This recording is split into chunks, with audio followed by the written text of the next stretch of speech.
الحمد لله وكفى والصلاة والسلام على عباده الذين اصطفى خصوصا على أفضلهم وخاتم النبيين محمد الأمين وعلى آله وصحبه أجمعين.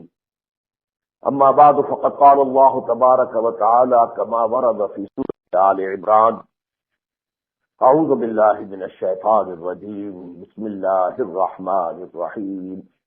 ضربت عليهم الذلة أينما ثقفوا إلا بحبل من الله وحبل من الناس وباءوا بغضب من الله وضربت عليهم المسكنة ذلك بأنهم كانوا يكفرون بآيات الله ويقتلون الأنبياء بغير حق ذلك بما عصوا وكانوا يعتدون.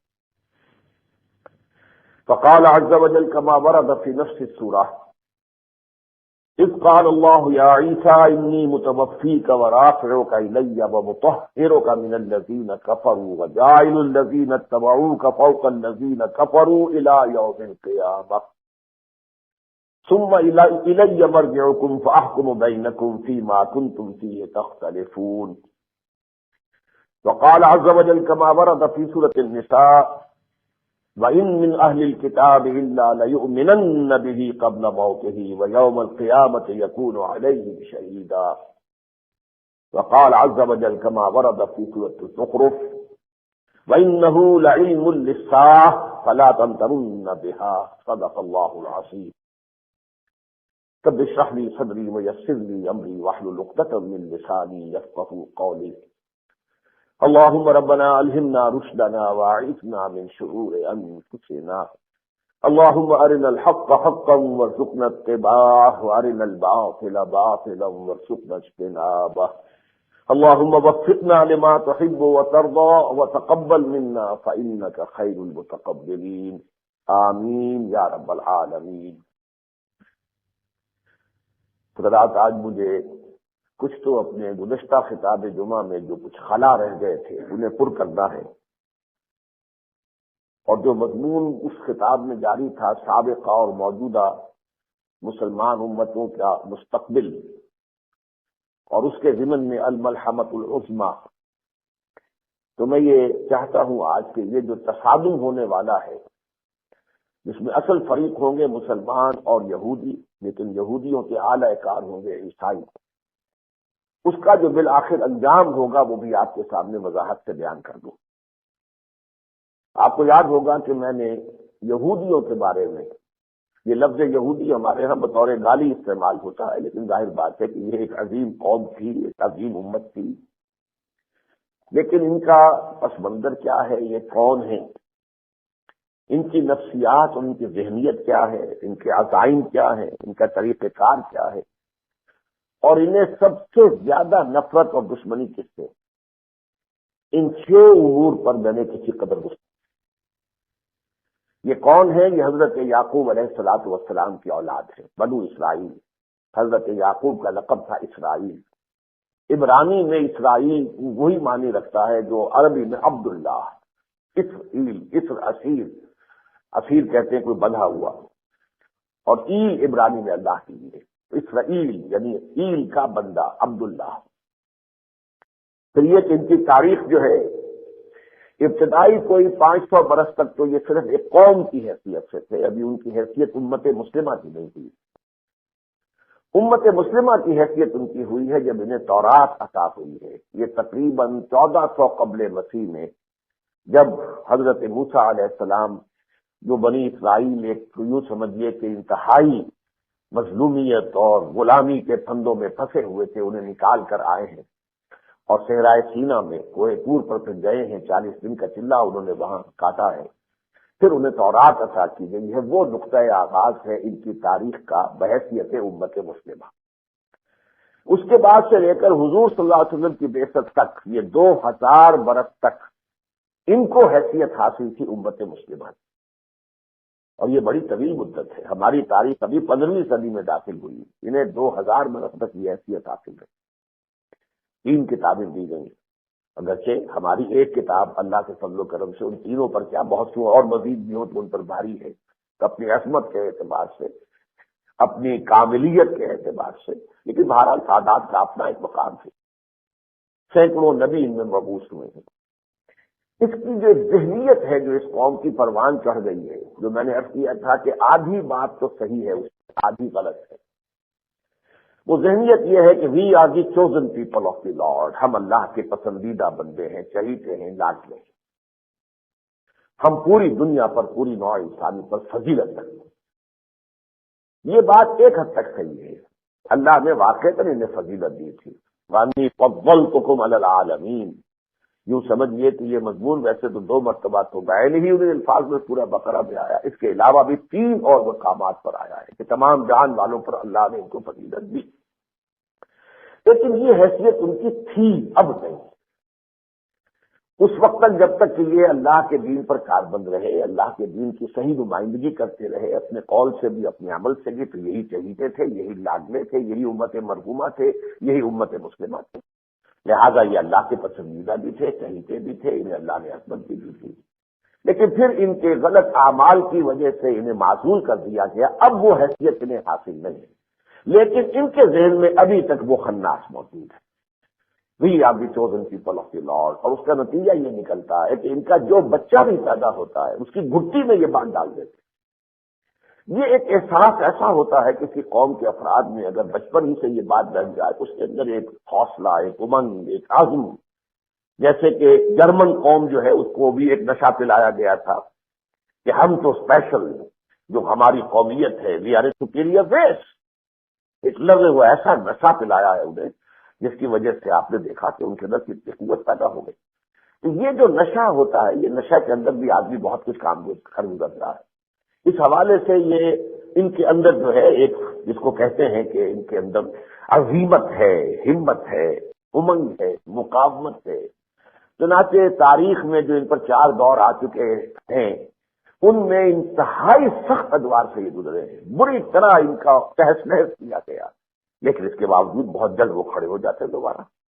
تو یہ کیفیت جو ہے ان کے اندر، جس کی وجہ سے ریجوینیشن اور دوبارہ ایک طرح سے کھڑے ہو جانا، یہ ان کی صلاحیت ہے۔ اور یہ اس کا بالکل واقعہ یہ ہے کہ صحیح مثال ہے کہ زندگی نام ہے مر مر کے جیے جانے کا، وہ جو ہے دوبارہ اس کے اندر جو ہے ان کے اندر۔ اور پھر یہ کہ اللہ تعالیٰ نے یہ ذہانت اور فطانت بہت دی ہے۔ یہ دوسری بات ہے کہ یہ ذہانت اور فطانت جو ہے، جیسا کہ ہمارا مشاہدہ بھی ہے، کبھی یہی ذہانت اور فطانت کسی انسان کو سیدھے راستے پر، خیر کے راستے پر چلانے میں ممید ہوتی ہے، وہ لوگوں پر سبقت لے جاتا ہے جب خیر کی طرف رخ کرتا ہے، جو زیادہ ذہین ہے، زیادہ فطین ہے۔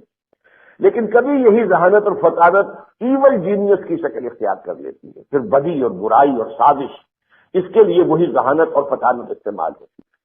تو ان کا جو یہ دوسرا دور ہے، مغضوب علیہم ہو جانے کا دور، اس میں جو واقعتاً یہ ہے کہ جہاں تک سازشی ہونے کا تعلق ہے، ویسے یہ کہ سائنسدان ان میں بہت بڑے بڑے پیدا ہوئے، فلسفی ان میں بہت بڑے بڑے پیدا ہوئے، اس میں کوئی شک نہیں۔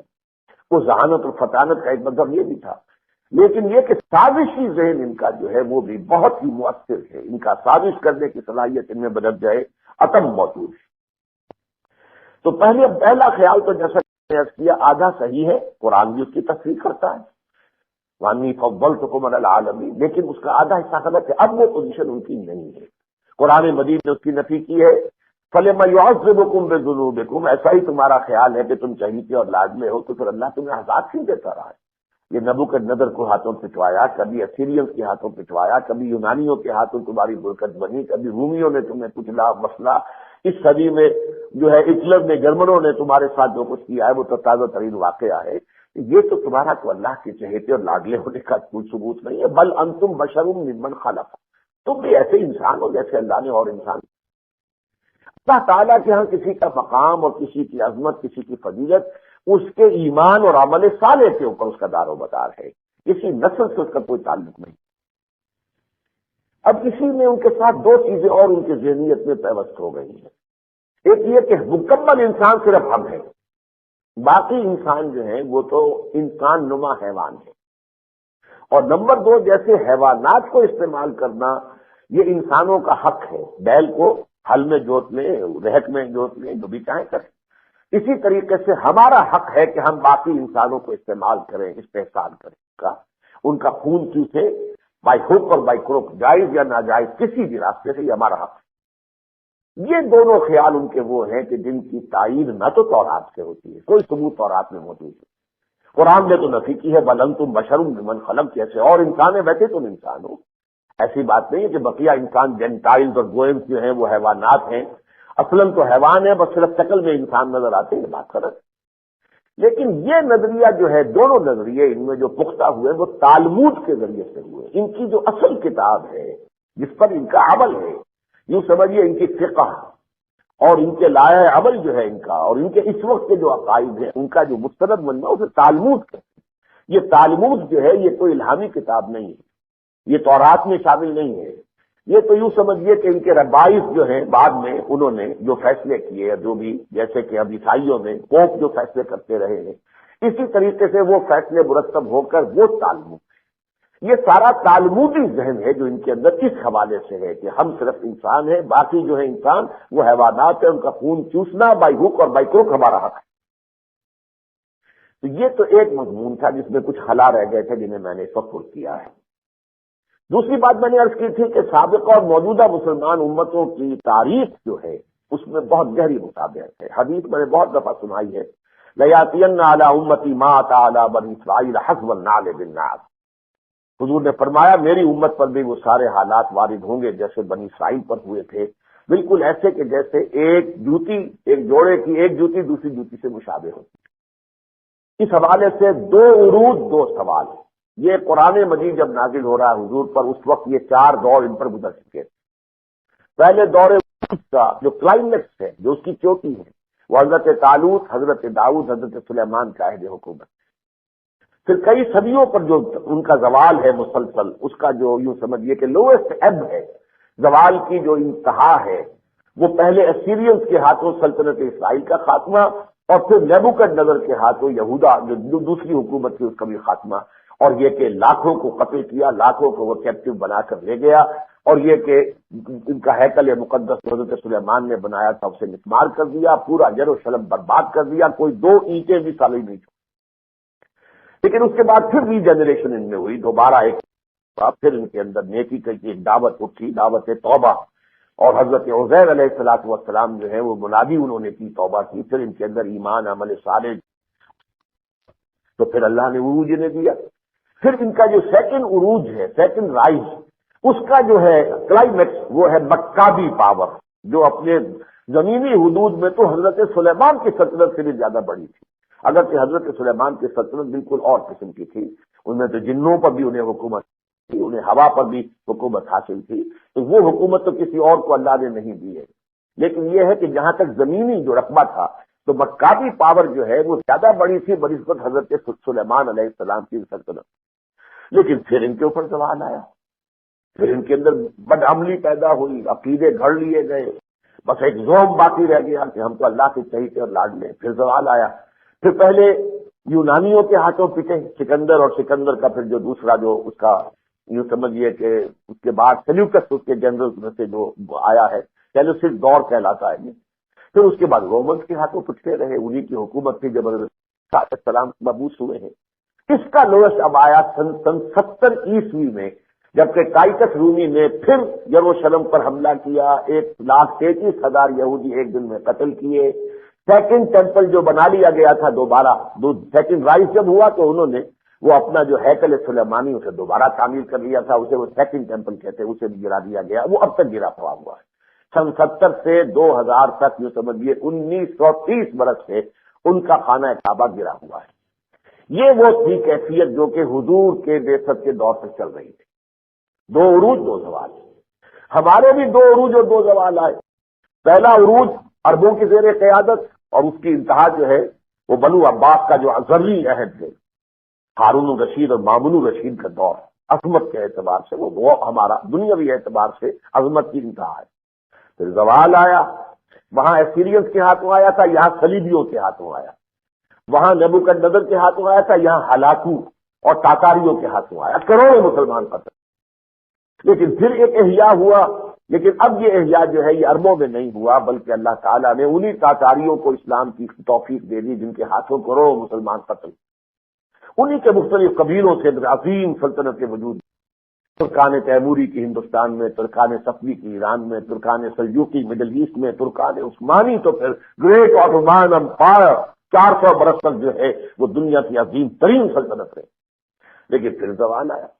اس زوال کا آغاز ہو گیا تھا اسپین کے خاتمے سے، لیکن یہ کئی 100 برس اس میں لگے ہیں. ہوتے ہوتے اس صدی کے آغاز میں پہلی جنگ عظیم کے بعد ملت اسلامیہ امت محمد لوسٹ ایب پر آ چکی. دنیا میں کوئی آزاد مسلمان ملک نہیں رہا تھا سوائے نجد کا علاقہ، جس میں تیل اس وقت تک نکلا نہیں تھا، اس لیے وہ آزاد تھا. اگر تیل کہیں ہو چکا ہوتا دریافت تو سب سے بڑی تو وہاں پر جو ہے پنجے گڑے ہوتے. لیکن دنیا پورا عالم اسلام جو ہے وہ کولونیل پاورز کا غلام ہو کر رہے. یہ لوسٹ ایب پر ہم پہنچے ہیں.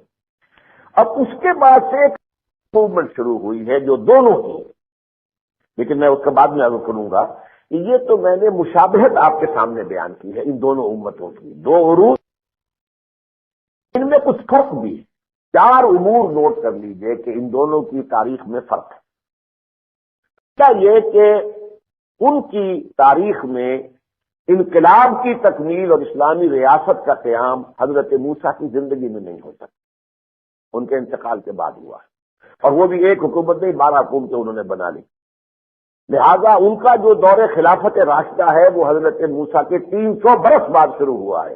یعنی جسے ہم کہتے ہیں حضرت طالوت، حضرت داؤد، حضرت سلیمان کا عہد حکومت، یہ گویا کہ ان کا دور خلافت راشدہ ہے.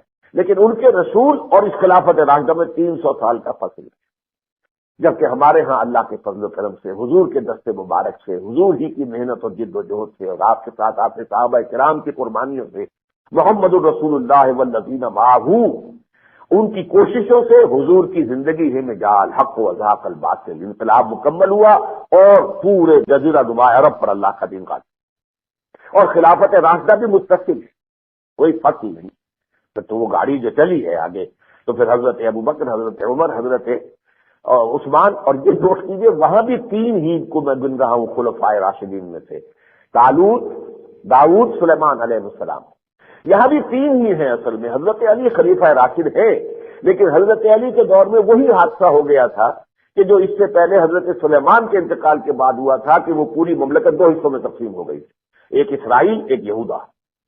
اسی طرح حضرت علی کے عہد خلافت میں بھی پورے عالم اسلام پر حضرت علی کی حکومت قائم، شام اور مصر علیحدہ رہے، تقسیم ہو. بہرحال ہمارا خلافت راشدہ کا دور ہے وہ 7 سال. یہ فرق ہے بہت بڑا ہمارے اور سابقہ امت مسلمان. دوسرا فرق یہ ہے کہ وہ تو چونکہ ایک نسل پر مشتمل امت تھی لہذا احیاء بھی ہوا تو اسی نسل میں ہوا. دوسرا دور بھی جو آیا ان کے عروج کا، وہ یہودی، انہی کے اندر سے اصلاح ہوئی اور وہ دعوت اور منادی توبہ کی حضرت عزیر نے بلند کی، اور ان کے اندر دوبارہ ریجنریشن، ریوائول، ریجوینیشن جو بھی کا احیاء ہوا، اور اس کے نتیجے میں انہیں پھر دوبارہ. یہاں یہ شکل نہیں، چونکہ یہ ملٹی ریشیل، ملٹی نیشنل امت ہے. اس امت کا نیوکلیس جو ہے بنی اسماعیل یعنی عرب کے لوگ، اور انہی کی زبان میں قرآن نازل ہوا، انہی میں سے خود حضور تھے صلی اللہ علیہ وسلم، وہ نیوکلیس ہے. لیکن جیسے ایٹم کا اسٹرکچر ہوتا ہے جو ایک نیوکلیس ہے، اور پھر الیکٹرانز جو ہیں وہ اب مختلف ایٹم کے اندر کتنے الیکٹرانز ہیں ان کے جلد جو ہے وہ چکر لگا رہے ہوتے ہیں. اسی طرح اس نیوکلیس میں تو عرب ہے، پھر اس کے بعد ایرانی آ گئے، شامی آ گئے، رومی آ گئے، بربر آ گئے، ترک آ گئے، ہندی آ گئے. یہ گویا کہ الیکٹران اسٹرکچر ہے اس امت کا. اس حوالے سے جو ریجنریشن ہوئی ہے، احیاء ہوا ہے، وہ عربوں میں نہیں ہوا. ان تتولوا یستبدل قوما غیرکم، یہ سورہ محمد میں پہلے ہی ان سے کہہ دیا گیا تھا کہ اگر تم پیٹھ دکھا دو گے اس مشن کو جو ہم نے تمہارے حوالے کیا ہے تو ہم تمہیں ہٹائیں گے، کسی اور قوم کو لے آئیں گے. لہذا یہ عجیب ہوا ہے تاریخ کے اندر، شاید اس کا کوئی اور پیرلل نہیں ہے کہ کروڑوں مسلمان قتل ہوئے تاتاریوں کے ہاتھوں، پھر وہ تاتاری ایمان لے آئے، اور انہی کے مختلف جو ٹرائبز تھے، قبیلے تھے، انہی کے ذریعے سے اسلام کا دور عروج جو ہے، دوسرا دور عروج شروع ہوا ہے. اور یہ ذہن میں رکھیے یہ حضرت یافس کی اولاد ہے، جبکہ یہ سیمیٹکس جو ہے یہ حضرت سام کی اولاد ہے. سیمیٹکس اسی لیے کہلاتے ہیں، گویا کہ جو امیین ہیں، جو نیوکلیس ہے اس امت کا، وہ سیمیٹک ہے، سامی النسل ہے. اور یہ جو تھے یہ ہے یافس، حضرت نوح علیہ السلام کے جو دوسرے بیٹے ہیں ان کی اولاد ہے. تو یہ گویا کہ حضرت نوح علیہ السلام کی ایک نسل سے امت مسلمہ کی قیادت دوسری نسل کو منتقل ہو گئی. تیسری بات یہ ہے کہ یہ جو تیسرا دور عروج شروع ہوا ہے اس میں یہ سابقہ امت ہم سے ذرا آگے چلی گئی ہے. جیسے کہ دوڑ ہو رہی ہے تو ہوا وہ دوڑے گا. تو اس وقت مقابلہ جو ہے ذرا ان ایکول اس اعتبار سے محسوس ہو رہا ہے کہ وہ ان کا پلڑا بھاری نظر آ رہا ہے. پہلی بات تو یہ نوٹ کیجئے کہ یہ تیسرا عروج جو ان کا ہے اس کو اگر سنوار ذہن میں رکھیں گے تو انہوں نے جو بینکنگ کا نظام یورپ میں قائم کیا پچھلے کوئی 300 برس ہوئے ہیں اس کے ذریعے سے پورے یورپ کی قوتوں کو انہوں نے اپنے شکنجے میں کس لیا. پھر انہی بینکرز نے یہ ایلڈرز آف دی زائن یہ بینکرز تھے سب کے سب جنہوں نے جمع ہو کر سوئٹزرلینڈ کے ایک شہر بیسل کے اندر جمع ہوئے اور تھیوڈور ہلز جو ہے اس نے پھر وہ ان کو جمع کیا زائنسٹ موومنٹ شروع کی اور اس کے پروٹوکولز پر. یہ ہے 1897 کی بات. 20 برس کے بعد انہوں نے برطانیہ جو اس وقت کی گریٹسٹ امپائر تھی دنیا کی عظیم ترین مملکت تھی جس پر کہا جاتا تھا کہ سورج غروب ہی نہیں ہوتا, تمام بر اعظم جو اس وقت تک کے تھے ان میں پھیلی ہوئی تھی سلطنت عثمانی. امریکہ پر بھی سلطنت برطانیہ جو ہے امریکہ پر بھی اس کا قبضہ تھا. تو اس کے بعد جو ہے ان کی فریڈم وار ہوئی ہے جو کچھ بھی ہوا ہے.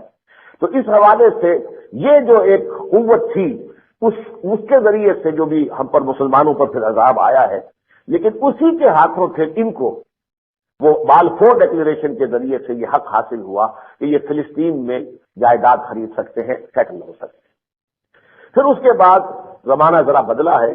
اس صدی کے درمیان میں آ کر آپ کو معلوم ہے کہ ویسٹ کی قیادت چینج ہو گئی, شفٹ ہو گئی, برطانیہ کی بجائے امریکہ کے پاس چلی گئی. اب جو فرنگ کا جو ہیڈ ہے وہ در حقیقت امریکہ ہے. اب وہ تو سول سپریم پاور آن ارتھ ہے, یونیپولر ورلڈ ہو چکی ہے. اس کے ذریعے سے 1948 میں اسرائیل قائم ہوا.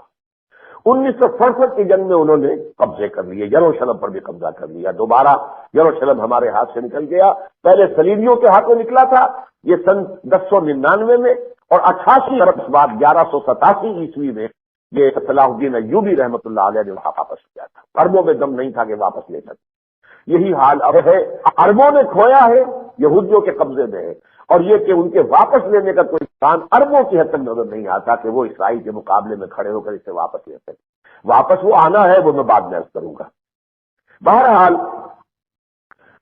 1998 میں میں نے ایک تقریر سنی تھی, ہمارا جو ٹینا ہے تنظیم اسلامی نارتھ امریکہ, وہاں ہم نے ایک پروگرام میں ایک عیسائی پروفیسر کو بلایا تھا, ایک یہودی کو. یہودی پروفیسر رچرڈ راج, وہ وہاں کا پروفیسر ایمیریٹس ہے اس وقت ایک یونیورسٹی کا, یعنی جو ریٹائر ہو جاتے ہیں, بہت بزرگ ہو جاتے ہیں, پھر ان کو ایک اعزازی پوسٹ ملتی ہے. اس نے 2 باتیں بڑی عجیب کہی تھی اور میں حیران رہ گیا. پہلی بات تو اس نے کہی کہ Islam is the ideal religion for the whole of mankind except Jews. اب وہ جیو ہونے کا تو اس نے اپنا جو ہے وہ رکھ لیا کہ اسلام جو ہے وہ بہترین مذہب ہے پوری نوع انسانی کے لیے سوائے یہود کے. اب یہودی ہے تو اپنے آپ کو تو اس نے ایگزم کیا, لیکن گویا کہ عیسائیت پر اسلام کی برتری سے تسلیم کر لی. امریکہ میں فار دی ہول ہیومینٹی اسلام is the ideal religion for the whole of mankind except Jews. Number 2 اس نے یہ کہا کہ زائنزم کو تو اصل تقویت جو دے رہے ہیں وہ امریکہ کے عیسائی دے رہے ہیں. میں حیران ہوا. غالباً وہ یہودیوں کے اس طبقے سے تعلق رکھتا ہے جو زائنسٹ نہیں. یہودیوں میں ایک طبقہ ہے جو زائنسٹ نہیں, اینٹی زائنسٹ ہے یہودیوں سے, اور زیادہ تر پریکٹسنگ یہودی اسی نوعیت کے تھے. اب رفتہ رفتہ تبدیل ہو رہے ہیں. لیکن اس نے کہا کہ زائنزم کو جو سپورٹ مل رہی ہے وہ امریکہ کے عیسائیوں سے نہیں. تو میں اس سے واقف نہیں. حال ہی میں جیسا کہ میں نے شاید 2 جمعے پہلے تذکرہ کیا تھا, علامہ صفر الحوالی ہیں عرب کے جنہوں نے ایک کتاب لکھی ہے. وہ کتاب مجھے حال ہی میں ملی ہے. ہم اسے شائع کریں گے میثاق میں سلسلے وار قسط وار, اور پھر اسے کتابی شکل میں بھی شائع کر دیں گے. میں دنگ رہ گیا ہوں جو انہوں نے اعداد و شمار سے ثابت کیا ہے کہ اصل میں اس وقت جو سپورٹ ہے یہودیوں کی وہ امریکہ میں بڑی زبردست قسم کی جو مشنریز, عیسائی مشنریز جو ہیں وہ اصل میں سپورٹ کرتے ہیں. ساری قوت کا دار و مدار ان پر ہے. گویا کہ اب صورتحال یہ ہو گئی ہے کہ اس وقت جو ہے یہود کی باسی کڑھی میں ابال آیا ہے. یہ 2000 برس بعد آیا ہے. یہ باسی کڑھی کا ابال عارضی ہے, یہ مستقل نہیں ہے. اس میں اللہ کی ایک حکمت ہے, وہ میں کچھ بیان کی تھی پچھلے جمعے میں, ایک اور حکمت آج بیان کروں گا. اللہ کی حکمت ہے جس کے تحت یہ ہوا ہے. لیکن یہ کہ قرآن مجید کی جو آیت میں نے پچھلے جمعے میں پڑھی تھی اب بھی پڑھی ہے کہ ان پر ذلت اور مسکنت تھوپ دی گئی ہے. اللہ بحبل من اللہ وحبل من الناس. ہاں کبھی اللہ تعالیٰ ہی کسی وقت کوئی مہلت دے, کوئی اس کی مشیت میں ہو, اس کے سہارے انہیں کوئی کہیں عزت کا مقام حاصل ہو جائے, یا لوگوں کے سہارے پر. اب اس وقت جو بھی ان کی باسی کڑی بھائیوں کے سہارے پر بھائیوں نے انہیں سپورٹ کیا ہے. واقعہ یہ ہے کہ اگر کرسچین ورلڈ جو ہے اپنی سپورٹ ہٹا لے اور جس طرح امریکہ ان کے پشت پر ہے کہ وہ بالکل اسی طریقے سے ڈیفینڈ کرتا ہے اسرائیل کو جیسے اپنے ملک کو، ایسے سمجھا جاتا ہے کہ وہ بھی ایک ریاست ہے امریکہ کی. یہ بات جو اگر نہ ہو تو یہ تو سکہ بوکی کر دیں عرب ان کی، لیکن یہ کہ در حقیقت وہ تو امریکہ ان کی پشت پر ہے، پورا عالم عیسائیت ان کی پشت پر ہے. چنانچہ سن 91 کی خلیج کی جو جنگ تھی اس میں جو چیف کمانڈر تھا ان کا الائیڈ فورسز کا شوارز کرافٹ، اس نے صاف کہہ دیا تھا بعد میں ایک انٹرویو میں، یہ جنگ ہم نے صرف اسرائیل کی حفاظت کے لیے لڑی ہوئی. اب سمجھے، کیونکہ فوجی تھا نا، سیاستدان نہیں تھا، تو نکل جاتی ہے جس کے منہ سے سچی بات مستی میں. فقیہ مصلحت دی سے وہ رندے بادہ خار، اچھا فوجی ہونے کے ناطے اس کے منہ سے بات نہیں. اب تو تحفظ اسرائیل کے لیے ہمیں جنگ کرتی. تو واقعہ یہ ہے کہ جو بھی شکست عربوں کو ہوئی تھی سن 67 میں جیسی ہمیں ہوئی سن 71، لیکن سن 67 کی شکست جو ہوئی شام کو بھی ہوئی، مصر کو بھی ہوئی، اردن کو بھی ہوئی. مصر سے صحرائے سینا لے لیا، شام سے گولان ہائٹ لے لیے، اور اردن سے تو بہترین علاقہ جو ہے جس کو ویسٹ بینک کہتے ہیں، وہ پورا کا پورا وہی تو اصل جو ہے علاقہ ہے، اور نہایت بہت عمدہ وہ علاقہ جو ہے وہ جارڈن کے پاس تھا، اسے لے لیا، اور یروشلم اس کے اندر تھا، لہذا یروشلم کے اوپر بھی قبضہ ہو گیا. لیکن مصریوں نے سن 73 میں جو رمضان وار ہوئی تھی اس میں اپنے ماتھے کا کلنگ کا ٹیکا دھو دیا تھا، فتح حاصل کر لی تھی. گولڈا مائر جو اس وقت وزیر اعظم تھی اسرائیل کی، وہ فیصلہ کر چکی تھی، خود لکھ چکی ہے اپنی کتاب میں کہ میں خودکشی کروں. اس درجے حالات جو ہیں اسرائیل کے لیے اس وقت مایوس کن ہو گئے تھے. لیکن پھر امریکہ سے آپ اندازہ نہیں کر سکتے کہ کس بڑے پیمانے پر ہتھیار وہاں سپلائی کیے گئے. مغربی ایکسپریس کے اندر، یہ امریکن پریس کی بات بتا رہا ہوں، an aerial bridge was constructed, یعنی ایک جہاز اڑا بھرا ہوا، اس کے پیچھے لگا ہوا دوسرا، اس کے پیچھے لگا ہوا تیسرا، تھوڑا تھوڑا وقفہ، یعنی ایسے معلوم ہوتا تھا امریکہ سے لے کر اسرائیل تک ایک برج، یہ ایک پل بن گیا ہے جس میں مسلسل جو ہے وہ اسلحہ اس برج کے اوپر جو ہے ٹریول کر رہا ہے، یہ ایک پل کی شکل بن گئی. اس درجے جو ہے وہاں پر انہوں نے اسلحہ پہنچایا ہے. اب ظاہر بات ہے کہ جب امریکہ میدان میں آ گیا تو مصری بیچارے کیا کر سکتے تھے. لیکن بہرحال یہ ہے وہ حقائق کے جو ذرا میں نے چاہا تھا کہ اس سلسلے میں مزید آپ کے ذہن میں آ جائیں. دوسری بات جو میں پہلے بیان بھی کر چکا ہوں کہ ان کے عزائم کیا ہے، گلوبل ڈومینیشن. اور گلوبل ڈومینیشن کا ان کا نقشہ اس وقت کیا ہے کہ پوری دنیا کو اکنامک ریجنز میں تقسیم کر دیا جائے. یہ نیشن اسٹیٹ کا کانسیپٹ ختم ہو چکا ہے، تقریباً ختم ہو چکا ہے. یہ جو لکیریں کھینچی ہوئی ہیں ان کو ختم کرو. اب تو جو ہے سارے اکنامک گروپس بننے چاہیے، ریجنز بن جانے چاہیے. جیسے یورپ جو ہے وہ ایک اکنامک یونٹ بن چکا ہے، ایشیا پیسفک کا ایک اور کانسیپٹ ہے. اسی طرح سارک کے حوالے سے یہ ساؤتھ ایشیا کا جو ہے وہ ایک ریجن بن جائے. یہ تقسیمیں وقسیمیں، یہ پاکستان ہے، یہ ہندوستان ہے، یہ نیپال ہے، یہ بہت چھوڑو دفعہ کرو، بس نام کے رہ جائیں گے.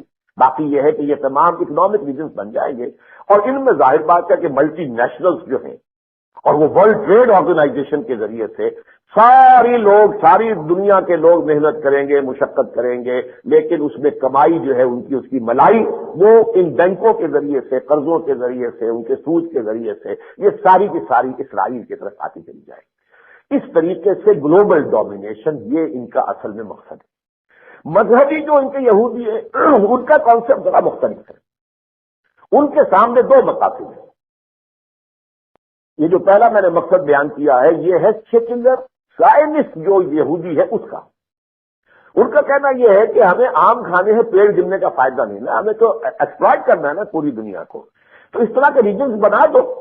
باقی ٹیکنالوجی کے ماہر ہم ہیں، مینجمنٹ سائنس جو ہے وہ ہمارے پاس ہے، ہر جگہ پر لوکل سرمایہ بھی ہوگا، لوکل لیبر بھی ہوگی، لیکن ٹیکنالوجی اور مینجمنٹ کے حوالے سے بلائی جو ہے وہ ہم کھینچتے چلے جائیں گے. تو ہمیں کیا ضرورت ہے کہ کوئی اور جو ہے خامخواہ قوموں کے ساتھ دنگا مشتی کرے، اور اس سے ظاہر بات ہے کہ مارے بھی مرے بھی. لیکن مذہبی جو یہودی ہے پریکٹسنگ، اس کا تصور یہ ہے کہ ہمیں گریٹر اسرائیل بنانا ہے جو نیل سے لے کر فرات تک ہوا، یعنی مصر کا بھی بہترین ترخیص علاقہ، پھر پورا صحرائے سینا، پھر اس وقت کا اسرائیل اور فلسطین، اور پھر یہ کہ لبنان اور شام پورا، اور یہ کہ عراق کا اکثر و بیشتر حصہ فرات تک، یہ بہترین علاقہ. جنوب میں اس کی سرحدیں جائیں گی، مدینہ منورہ کو بھی انکلوڈ کریں گی، گویا کہ سعودی عرب کا بھی ایک بڑا چنک جو ہے اس میں شامل ہوگا. شمال میں ترکی کا بھی مشرقی حصہ اس میں شامل ہوگا. تو یہ سارا علاقہ، یہ گریٹر اسرائیل ہمیں بنانا ہے. یہ مملکت حضرت سلیمان کی تھی یا مکابی پاور کی ہو سکتی ہے ایک زمانے میں ہو، بہرحال یہ ان کا گریٹر اسرائیل کا نقشہ۔ نمبر 2 یہ کہ ہمیں ہر قیمت پر اپنا ٹیمپل تعمیر کرنا، اور وہ بات سمجھ میں آتی ہے، ان کا خانہ کعبہ ہے وہ، اس حوالے سے وہ گرا پڑا ہوا ہے۔ اب تو یروشلم ان کے قبضے میں ہے، جب تک کہ ان کے قبضے میں نہیں تھا تو بیچارے مجبور تھے، جو بھی کیا کریں، اب تو ان کے قبضے میں ہے، اب تو یوں سمجھیے 33 برس سے ان کے قبضے میں ہے، تو اب بھی وہ نہ بنائیں، وہ بنائیں گے، ہر کاسٹ پر بنائیں گے۔ یہ ہے در حقیقت کہ جو یہودیوں کے اندر جو ہے ایک اختلاف رائے ہے کہ ان کا سیکولر عنصر، زائنسٹ عنصر یہ کہتا ہے، ان کے درمیان ایک پیکٹ یہ ہوا ہے جو انہوں نے رشوت دی ہے مذہبی یہودیوں کو کہ ٹھیک ہے یروشلم میں ہم کوئی نہیں قبول کریں گے مسلمانوں کا کوئی اشتراک، جبکہ ادھر یاسر عرفات کا کہنا یہ ہے کہ یروشلم ہی ہماری فلسطینی ریاست کا بھی قدر مقام ہوگا، یعنی ڈویژن آف یروشلم، ایک یہودی حصہ یروشلم کا ہو جائے گا اور ایک ایسٹرن حصہ جو ہے وہ مسلمانوں کا ہوگا۔ لیکن انہوں نے یہ کہہ دیا ہے جو یہودی ہیں وہاں کے جو پریکٹسنگ یہودی ہیں یا مذہبی کہ نہیں، یروشلم پر نتھنگ ڈوئنگ، یہ تو ہمارا ہی رہے گا اور یہ غیر منقسم دارالخلافہ ہوگا اسرائیل کا، ریاست کا۔ اور دوسرے یہ کہ ہر کاسٹ پر ٹیمپل تعمیر کرنا ہے، کوئی بہانہ ہوگا کسی وقت جس بہانے سے کہ یہ مسجد خضرا، وہ مسجد اقصیٰ کو گرائیں گے، اور وہ جو گنبد ہے، وہ جو قبۃ الصخرہ جہاں کس چٹان سے کہ حضور کا معراج کا سفر شروع ہوا تھا، وہ ایک بڑی چٹان تھی، اس چٹان کو پھر مسلمانوں کے ہاں ایک بڑی ہی محترم حیثیت حاصل ہے، اس کے اوپر پھر ایک بہت بڑا گنبد تعمیر کیا گیا، قبۃ الصخرہ، صخرہ چٹان کو کہتے ہیں۔ چٹان کے اوپر جو جیسے کہ جو لوگ حج کے لیے جاتے ہیں، اب آپ کو معلوم ہے کہ صفا اور مروہ جو ہے وہ بھی اب صرف نشانیاں ہی باقی رہ گئی ہیں نا، اب پہاڑی کی شکل میں کہاں نظر آتی ہے اوپر، بلکہ صفا کے اوپر تو بہت بڑا گنبد بھی بنا دیا گیا ہے۔ تو اسی طرح سے وہ اس چٹان کے اوپر ایک بہت بڑا گنبد ہے، ایک مسجد اقصیٰ ہے وہاں اور ایک یہ قبۃ الصخرہ ہے۔ ان کو وہ گرائیں گے کسی بہانے سے، کوئی بم بلاسٹ ہو جائے، کہیں گے صاحب ہوگا کوئی جنونی ہوگا وہ کر گیا ہے، یا یہ کسی بہانے سے خود اور انہیں بنانے۔ یہ ہے در حقیقت اس سلسلے میں جو اس وقت کا سیناریو ہے۔ اس میں جیسا کہ میں نے عرض کیا تھا، اس وقت ان کا پڑا، چنانچہ خلیج کی جنگ کے بعد تمام عرب ممالک نے سر جھکانے کے اوپر اپنے آپ کو مجبور پایا۔ جس طرح کا تحس نحس صدام حسین کا معاملہ کر دیا گیا تھا عراق کا، اب اس کے حشر کو دیکھ کر جب انہیں طلب کیا گیا میڈرڈ کے اندر، اب امریکہ نے جو ان کے درمیان مصالحت کا پروسیس شروع کرایا، تو کہاں سے میڈرڈ، 800 برس تم نے حکومت کی تھی، اب یہ تمہارا قبرستان ہے جہاں تمہارے لاکھوں قتل کیے گئے تھے یا زندہ جلائے گئے تھے، آؤ وہاں آؤ۔ وہاں سے بات شروع ہوئی تھی، کتنے سال اس کو ہو گئے، وہ معاملہ اب اچھی طرح سمجھ لیجئے کہ وہ اس کروشل سٹیج پر اب آگے آئے۔ یہ احد پراک ہے یا اس سے پہلے جو تھا ریبین، آپ کو معلوم ہے انہوں نے اس مصالحت کی کوشش کی، اس لیے کہ وہ اس زائنسٹ ذہن کے لوگ ہیں کہ ہمیں زمین سے کیا لینا ہے، ہمیں آم کھانے پیڑ نہیں گننے، کر دو زمین واپس۔ سینائی واپس کر دیا مصر کو، اب گولان ہائٹس کے لیے بھی کچھ تیاری کر رہے ہیں، اور اس طرح جو لبنان کے جنوبی علاقے سے بھی اپنی فوجیں واپس بلانے کی بات کر رہے ہیں کہ جولائی تک ہم واپس بلا لیں گے، اور ویسٹ بینک سے بھی رفتہ رفتہ ابھی 10% دے دیا ہے، 6% دے دیا، علاقہ جو ہے وہ فلسطینیوں کے کنٹرول میں آتا جا رہا ہے۔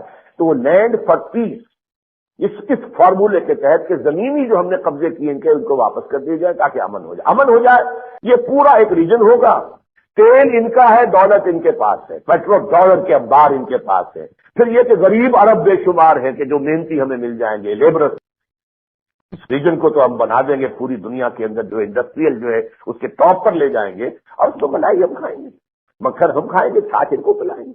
یہ ہے ان کا جو ذہن ہے، چاہے وہ اسحاق رابین ہو یا یہود برق ہو جو آیا ہوا ہے، یہ برق ہے اصل میں، برق بجلی، کیونکہ یہ عبرانی زبان ہے، تو عبرانی زبان میں اور عربی میں بہت قرب ہے، تو یہ گویا کہ بجلی برق کی طرف سے کام کرنے والا ہے، وہ نظر بھی آتا ہے، بہت تیز جو ہے آدمی ہے، اس لیے ہے یہود۔ لیکن جیسا کہ میں نے عرض کیا کہ انہوں نے یہ رشوت دے دی ہے ان یہودیوں کو، اور چونکہ یہ مذہبی یہودی مطمئن نہیں ہے اس پروسیس، یہی وجہ ہے کہ ایک یہودی نوجوان نہایت خوبصورت، اس کی شکل تصویر جب چھپی تھی تو معلوم ہوتا تھا خوبصورت افغان مجاہد، گولڈسٹین، اور امریکہ کے رہنے والا اور ڈاکٹر تھا وہ، جس نے کہ چند سال پہلے کا واقعہ یاد ہوگا، مسجد الخلیل میں داخل ہو کر اور فجر کی نماز میں جو پھر فائرنگ کی ہے تو 40 کے قریب جو ہے فلسطینیوں کو آگ کی حالت میں، اور کچھ جو ہے وہ بہت سے جو ہے زخمی ہوئے، پھر خودکشی کر۔ پھر ایک یہودی نوجوان نے ہی اسحاق رابین کو قتل کیا ہے کہ کیوں تم یہ جو ہے ارتھ فار پیس، لینڈ فار پیس کا معاملہ کیوں لے کر چل رہا ہے؟ ہمیں تو گریٹر اسرائیل بنانا ہے، جو رقبہ آ چکا تو وہ بھی واپس کرتا، یہ کیا بات ہے؟ ہمیں تو بنانا گریٹر اسرائیل۔ تو یہ کانفلکٹ جو ہے مذہبی یہودیوں کا اور جو سیکولر یہودی ہے زائنسٹ رہن کا ہے، ان کے درمیان اسرائیل میں ابھی تک۔ لیکن یہ جان لیجئے کہ اب جو آخری تصادم ہے وہ بہت قریب آ چکا۔ اس وجہ جیسا کہ میں نے عرض کیا تھا کہ ہماری بھی اپورڈ موومنٹ شروع ہوئی ہے، ہماری اپورڈ موومنٹ شروع ہوئی ہے اس صدی کے وسط سے۔ ہم تقریباً کوارٹر سینچری تو کم سے کم پیچھے ہیں ان سے۔ ان کی تھرڈ موومنٹ اپر جو شروع ہوئی ہے 1917 کم سے کم شروع کر لیجئے، جبکہ انہیں دوبارہ آباد ہونے کا حق دیا گیا۔ ہمارا یہ ہوا ہے کہ جب مڈل آف دس سینچری میں، اس صدی کے وسط میں پھر جو تحریکیں چلی اور ملک آزاد ہوئے ایک ایک کر کے، پاکستان آزاد ہوا، پھر انڈونیشیا آزاد ہوا وغیرہ وغیرہ، یہ ملیشیا وغیرہ ہوتے ہوتے یہ سارا تقریباً تمام عالم اسلام آزاد ہو گئے۔ تو یہ گویا کہ اپورڈ موومنٹ تیسری ہماری ہے، ان کی اپورڈ موومنٹ ہم سے ذرا آگے چلی ہے، اور چونکہ پورا کرسچین ورلڈ ان کی پشت پر ہے، اس لیے اس وقت ان کی گڈی جو ہے وہ بہت چڑھی ہوئی ہے، ان کی طاقت ہے، ان کے سپورٹرز بہت ہیں، وہ پورے جو ہے کنٹرول کر رہے ہیں امریکہ کی پالیسیز کو، پوری دنیا کا جو ہے سرمایہ کاری کو وہ کنٹرول کر رہے ہیں، سرمایہ دار سب سے بڑے وہ ہیں اس اعتبار سے۔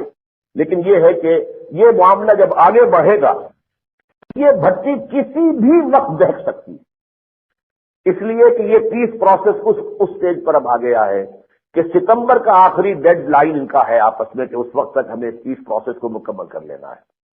لیکن اب یہ کئی سال سے یہ پروسیس جو چلتا ہے پھر رک جاتا ہے، پھر چلتا ہے پھر رک جاتا ہے، بس آپ خبروں میں دیکھتے رہیے۔ اب پھر فلسطین کے یاسر عرفات اور ادھر سے پہلے اسحاق رابین یا کوئی اور ہوتا تھا، اور اس کے بعد جو ہے اب یہ یہود مبارک ہے، تو اس طریقے سے۔ لیکن یہ کہ کہیں کوئی نتیجہ نہیں نکل رہا۔ کچھ زمینیں تو انہوں نے تھوڑی سی واپس کی ہیں، اور ایک سلک جو ہے اتھارٹی بنا دی ہے فلسطینیوں کے ہاتھ میں، اس کے چیئرمین جو ہے یاسر عرفات۔ لیکن یہ کہ وہ جب یروشلم کا معاملہ آئے گا، اور خاص طور پر جو فلسطینی جو ہے مہاجرین کی حیثیت سے پوری دنیا کے اندر فراہ گزین پڑے ہوئے ہیں، ان کے واپس فلسطین میں آنے کا معاملہ آئے گا، تو یہ دو ایشوز ہیں کہ جن پر کوئی کمپرومائز کرنے کے لیے اسرائیل تیار نہیں، لہذا یہ پروسیس ختم ہو جائے گا۔ اسی طرح چونکہ کلنٹن صاحب جو ہے ان کا کچھ نفسیاتی سا مسئلہ یہ بن گیا ہے کہ وہ تاریخ میں اپنا نام رکھنا چاہتے ہیں کہ ایک ایسا صدر بھی امریکہ کو ملا تھا، چاہے وہ جو بھی اس لڑکی کی وجہ سے، کیا نام تھا اس کا، مونیکا لیونسکی، وہ اس کی وجہ سے جو بھی اس کے اوپر جو بھی کالک اس کے ملی گئی تھی چہرے پر، لیکن دنیاوی سطح پر اپنے ملک میں بھی وہ بہت کامیاب رہا۔ معیشت جو ہے اس کے دور میں امریکہ میں جتنی اونچی گئی ہے، واقعہ یہ ہے کہ اس کا بوجھ نہ سمجھا جاتا ہے، اور اس اعتبار سے انتہائی پاپولر ہے۔ اور دوسرے وہ دنیا کی سطح پر چاہتا ہے کہ میں ایک پیس میکر کی حیثیت سے اور صلح کرانے والے آدمی کی حیثیت سے تاریخ میں میرا نام جائے، اسی لیے وہ کسی طریقے سے کوشش کر رہا ہے کہ یہودیوں کا فلسطینیوں کا بھی معاہدہ ہو جائے۔ اسرائیل کا اور شام کے درمیان بھی انہوں نے گفتگو شروع کی، اگرچہ وہ بھی ناکام ہو گئی ہے۔ اسی طرح وہ چاہتے ہیں، ان کی واقعی دلی ہے بھارت اور پاکستان کے مسئلہ میں کوئی ٹھیک اور یہاں پر بھی جو ہے وہ امن پیدا ہو جائے۔ اس حوالے سے کوشش اپنی جگہ پر ہے، لیکن جو نظر آ رہا ہے وہ یہ ہے کہ یہ کہیں بھی کامیابی نہیں ہوگی، اور یہ بھٹی کسی بھی وقت دہک سکتی ہے۔ یہ بھٹی جب دہکے گی، مثلاً یہ کہ کبھی قبۃ الصخرہ گزار دیا جائے، مسجد اقصیٰ گرا دی، کیا ہوگا؟ عالم عرب میں حکومتیں اور ہیں، عوام اور ہیں، عوام میں نوجوان وہ جو چہیتے ہیں، جو گواہ اسلامیہ مصر کی نظر آتی ہے، FIS نے جو کچھ کر کے دکھایا ہے، وہ نوجوانوں کے اندر تو بڑی تڑپ ہے، بہت جذبہ ہے، جانے دینے جو ہے ان کے لیے بڑا بڑے حد کا کھیل ہے۔ کتنے عرب آئے ہیں اور انہوں نے افغانستان میں آ کر جو ہے وہ اپنی جانیں دی ہیں۔ اسی طریقے سے یہ اب ایک عرب ہی تو ہے جو اس وقت بغاوت کی ہے، یہ جو بھی معاملہ شروع کیا تھا چیتن مجاہدین نے، وہ ابن خطاب ہے جو اردن کا رہنے والا ہے، وہ ہے اصل میں کہ جو سب سے بڑا کھٹک رہا ہے، جیسے اسامہ ابن لادن کھٹکتا ہے امریکہ کی نگاہ میں، ایسے وہ ابن خطاب ہے۔ باقی یہ کہ ان کے اپنے بھی ہیں وہ جو بھی وہاں کے لوکل لیڈرز ہیں، لیکن زیادہ نمایاں وہ ان عربوں کی طرف سے جب احتجاج کا معاملہ آئے، پہلے تو چونکہ حکومتیں وہ ہیں جو امریکہ کی جھولی میں، امریکہ کی جیب میں، وہ خود قتل کریں گے۔ جیسے 6000 مسلمان ہندوستان میں قتل ہوا پولیس فائرنگ سے، جب مسجد جو ہے شہید کی گئی، بابری مسجد ایودھیا سے، یہ ہو سکتا ہے کہ 60 لاکھ مسلمان قتل ہو جائیں، اور نوٹ کیجئے عین ممکن ہے، کیونکہ حضور کی وہ حدیث سنا چکا ہوں، لیاتین علی امتی ما اتی علی بنی اسرائیل حزب النعل بالنعل۔ تو جو کچھ اس صدی میں ہوا ہے یہودیوں پر یورپ میں جرمنوں کے ہاتھوں، اللہ نہ کرے، اللہ نہ کرے، اللہ نہ کرے، لیکن آثار یہ ہے کہ وہی ہوگا۔ امت مسلمہ کا نیوکلیس جو ہے، نیوکلیس عرب، اس عالم عرب کے اوپر اس درجے کی انتہائی بڑی تباہی نظر آ رہی ہے۔ اب میں اس ضمن میں آپ کو کچھ حدیثیں سنانا چاہتا ہوں۔ پہلی حدیث بخاری شریف کی ہے، حضرت زینب بنت جحش رضی اللہ تعالی عنہا حضور کی زوجہ محترمہ ہیں، وہ فرماتی ہیں ان النبی دخل علیہا حزان، کہ ایک دن حضور ان کے حجرے میں داخل ہوئے تو بڑے گھبرائے ہوئے سے تھے، گھبراہٹ طاری تھی۔ فقال، اور آپ نے فرمایا، ویل للعرب، ہلاکت اور بربادی ہے عربوں کے لیے، من شر قد اقترب، اس بدی سے، اس شر سے، اس خرابی سے، اس عذاب سے جو قریب آ چکا ہے۔ فتح اليوم من ردم یاجوج و ماجوج مثل هذه، حضور نے فرمایا یاجوج اور ماجوج کی جو دیوار تھی اس میں اتنا دروازہ کھل گیا ہے۔ آپ نے اپنے انگیٹھے کو وحلق باصبعیہ الابہا والتي تلیہا، یہ انگوٹھا اور اس کے برابر والی انگلی سے آپ نے حلقہ بنایا، اتنا سوراخ اس دیوار میں ہو گیا ہے، یعنی یاجوج اور ماجوج کا خروج جو ہے اس کا آغاز ہو گیا۔ اس پر حضرت زینب فرماتی، میں نے عرض کیا یا رسول اللہ، اے اللہ کے رسول، انہلک وبیننا الصالحون، کیا ہم ہلاک کر دیے جائیں گے حالانکہ ہمارے مابین صالحین موجود ہوں گے، نیک لوگ موجود ہوں گے؟ فرمایا قال نعم، ہاں ہلاکت آئے گی، بربادی آئے گی، اذا کثر الخبث، جب خباثت بڑھ جائے گی، غلبہ خباثت کا ہو جائے گا۔ جو آج ہے ان کی تہذیب، ان کا تمدن، ان کی مغربی پوری کی پوری چھاپ ان کے اندر جو ہے، اس کی دوسری حدیث بھی میں ابھی آپ کو سناؤں گا، تو معلوم ہوتا کہ وہ فتنہ تو آ چکا ہے۔ یہ یاجوج ماجوج کون ہے، ان کو سمجھ لیجئے، کیونکہ حضرت یافس کا میں ذکر کر چکا ہوں۔ حضرت یافس کے جو بیٹے تھے ان میں یہ نام آتے ہیں، گوگ اینڈ میگوگ، یاجوج اور ماجوج۔ ظاہر بات ہے یہ ساری چیزیں تورات میں ہیں، قرآن مجید میں ان چیزوں کا ذکر ہے، تو اس کے لیے ہمیں لازماً رجوع کرنا ہوتا ہے تورات کی طرف، اس لیے کہ یہ تاریخ جو ہے قرآن نے اس طریقے سے بیان نہیں کی، اس لیے کہ وہ تورات کے اندر موجود۔ یہ یاجوج ماجوج حضرت یافس کی قوم ہے۔ یہ یوں سمجھیے کہ سینٹرل ایشیا کے جو پہاڑی سلسلہ ہے اس سے حضرت یافس جو ہے اس کو عبور کر کے اس کے شمال میں جا کر آباد ہو گئے۔ حضرت سام کی اولاد جنوب کی طرف اتری، عراق اور شام اور سعودی، یہ جو جزیرہ نما عرب کے اندر آباد ہوئی، سیمیٹک یہاں سے۔ عام کی اولاد دائیں بائیں پھیل گئی، ایران سے ہو کر ہندوستان کی طرف، اور ادھر یہ مصر اور حبشہ سے ہو کر یہ تین یہ حصوں کے اندر نوع انسانی بعد میں بن گئی۔ تو یافس کی اولاد میں یاجوج ماجوج ہیں، اور یہ وہ لوگ ہیں کہ جن کے ذریعے سے دنیا میں ہلاکت اور بربادی آتی رہی ہے، جیسے کہ سورہ کہف میں حضرت ذوالقرنین کے ذکر میں موجود۔ اور انہی کی نسلیں ہیں، خاص طور پر جو نارڈک ریسز کہلاتی ہیں، شمال کے علاقے سے اتر کر مغربی یورپ میں جو قومیں آ کر آباد ہوئی، اینگلو سیکسن، خاص طور پر اسکینڈینیوین کنٹریز، پھر اینگلو سیکسن، یہ سب انہی کی نسل سے ہیں۔ اور یہ در حقیقت اشارہ تھا کہ یہ قومیں اب نکلیں گی اپنے اس جزیرے سے یا اپنے ان علاقوں سے، اور یہ عالم اسلام کے اوپر گریں گی۔ اور وہ معاملہ جو ہے اصلاً کب ہوا ہے، اب نوٹ کیجئے، یہ تھرڈ ملینیم کا انہوں نے آغاز کیا ہے نا۔ سیکنڈ ملینیم کا جب آغاز ہو رہا تھا تو صلیبی جنگوں کی شکل میں یہی قوم عالم اسلام پر ٹوٹ، لاکھوں مسلمان پر ٹوٹ۔ حضور کے زمانے میں ابھی سوراخ اتنا تھا، گویا کہ اس کے بعد ابھی 500 برس لگے یا 400 برس لگے اس سوراخ کو اتنا بڑا ہونے میں کہ یہ مغربی اقوام نکل کر، اور انہی کو اقبال نے بھی کہا ہے یاجوج و ماجوج، کھل گئے یاجوج اور ماجوج کے لشکر تمام، چشم مسلم دیکھ لے تفسیر حرف ینسلون، اذا فتحت یاجوج و ماجوج وهم من کل حدب ینسلون۔ تو یہ جو ہر طرف سے یہ آئے ہیں، انہوں نے آ کر حملہ کیا، عالم اسلام کے اوپر جو ہے اپنا قبضہ کیا ہے۔ یہ جو پہلے صلیبی جنگیں تھی، پھر یہ آئے ہیں سمندر کے راستے سے آئے ہیں، اور سمندر کے راستے سے آ کر پھر انہوں نے جو ہے پورے عالم اسلام کو زیر کیا ہے، جو اس صدی کے آغاز میں جا کر اپنے پہلی جنگ عظیم کے بعد اپنے رتبہ عروج کو پہنچا۔ تو حضور نے فرمایا کہ یہ یاجوج و ماجوج کی دیوار جو ہے اس میں سے اتنا سوراخ ہو گیا ہے، اور ان کی طرف سے اب یہ خطرہ ہے میری امت کے اوپر حملہ۔ اب دوبارہ یہ نوٹ کیجئے، وہ فرسٹ ملینیم ختم ہو کر دوسرا شروع ہوا تھا، اب دوسرا ختم ہو کر تیسرا شروع ہوا ہے۔ اور اب وہی جنگ صلیبی شروع ہو چکی ہے. نائجیریا کی خبریں آپ پڑھ رہے ہیں, ہزاروں مسلمان قتل کر دیے گئے ہیں صرف اس جرم کی پاداش میں کہ انہوں نے شریعت نافذ. یہاں تک کہ جو ان کی مرکزی حکومت ہے انہیں ہاتھ جوڑنے پڑ گئے عیسائیوں کے سامنے. ٹھیک ہے ہم روک لیتے ہیں پروسیس کو, شریعت ہم نافذ نہیں کرتے. بھائی تمہیں کیا تکلیف ہے؟ مسلم اکثریت کا علاقہ ہے, اس کے اندر وہ اپنی شریعت نافذ کرنا چاہتے ہیں.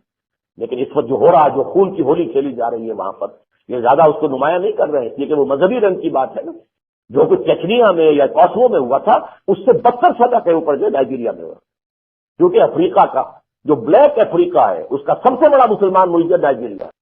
باقی تو یہ کہ شمالی افریقہ کے تو بلیک لوگ نہیں ہیں, مصر ہے, لیبیا ہے اور الجزائر ہے اور ٹیونس ہے, وہ تو بڑے یہ جو مغرب کے لوگ کہلاتے ہیں تو یورپین کی طرح جو ہے سرخ و سفید رنگت کے لوگ ہیں. تو بلیک افریقہ میں سب سے بڑا مسلمان ملک نائجیریا, اور وہاں وہ جہاد وہ پرسش. ادھر فار ایسٹ میں جائیے تو انڈونیشیا کے جزیروں کے اندر یہ طوفان عیسائی اور مسلمانوں کا آپس میں تصادم شروع ہو چکا ہے. ایک بہت بڑا جزیرہ تیمور جو ہے اس کو تو انہوں نے آدھا کر کے اور اس میں ایک عیسائی رومن کیتھولک حکومت قائم کر دی گئی ہے. اور کتنی جلدی جو ہے پوری یونائٹڈ نیشنز بھی اور پورا عالم مغرب جو ہے وہ کچھ فسادات وہاں ہوئے, لیکن اس کے نتیجے میں کتنی بڑی فوج کشی کی. آسٹریلیا سے کتنی بڑی قوت آ گئی اور اب بھی یونائٹڈ نیشنز کی فوج وہاں گئی ہوئی ہے. ریفرنڈم بھی کرا دیا گیا اور اس کے بعد جو ہے پوری دنیا سے انہیں مدد دی جا رہی ہے ایسٹ تیمور کی ریکنسٹرکشن کی. تو یہ سلسلہ در حقیقت اس اعتبار سے شروع ہو چکا ہے. تو یاجوج و ماجوج کا ایک خروج اس وقت ہوا تھا اور ایک خروج اب شروع ہوا ہے جس کا کلائمیکس ہوگا الملحمۃ العظمیٰ پر. دوسری حدیث سنیے, یہ بھی بخاری کی شریف ہے, بخاری شریف کی حدیث ہے. یہ لمبی ہے, میں اس کا چھوٹا سا حصہ بتا رہا ہوں کہ حضور نے قیامت سے پہلے جو واقعات آنے والے ہیں ان کا تذکرہ کیا ہے. ان میں سے چند جو علامتیں آپ نے بیان کی. ثم استفاضت المال حتى يؤتى الرجل بمئة دینار فيظل ساخطا.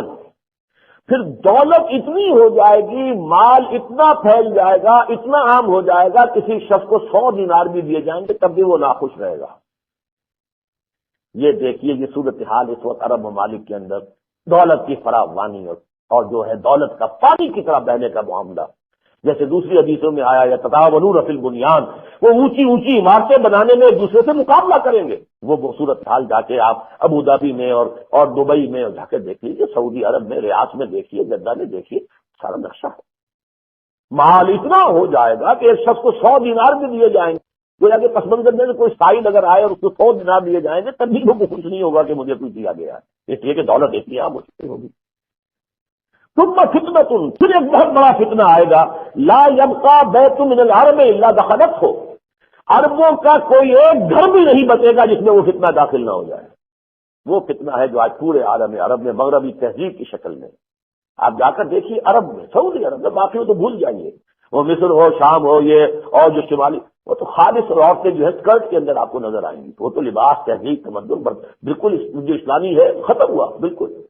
لیکن آپ جا کر دیکھیے سعودی عرب میں تو اوپر تو ضرور جب وہ باہر نکلتی ہے تو انہوں نے کوئی ڈال لیا ہوتا ہے باریک سا جو ہے پردہ سا, لیکن اس کے اندر ان کا لباس وہی مغربی ہے, ایبسولوٹلی وہی اسکرٹ ہے.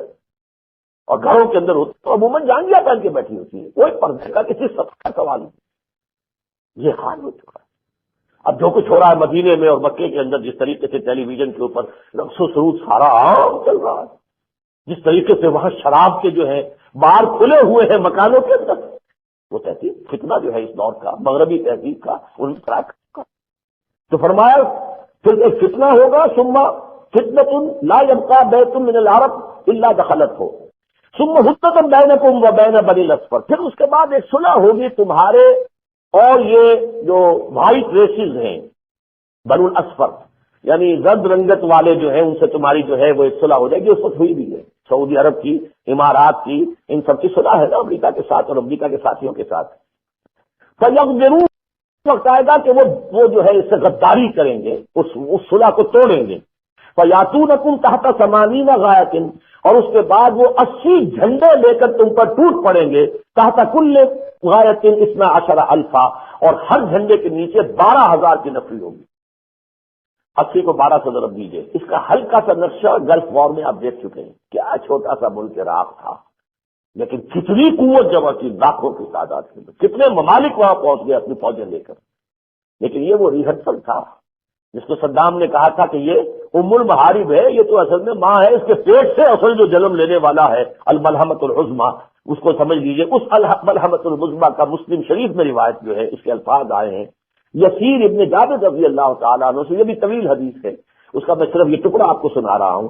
حتیٰ ان الطائر لیمر بجسمانہ، اتنے لوگ مریں گے، اتنے لوگ مریں گے، اتنے لوگ مریں گے کہ ایک پرندہ اڑتا ہوا ان کی لاشوں پر سے گزرتا چلا جائے گا، اسے زمین پر اترنے کی جگہ نہیں ملے گی، یہاں تک کہ وہ تھک کر حتیٰ یخسر، وہ بالکل جو ہے مردہ ہو کر نیچے گر پڑے گا.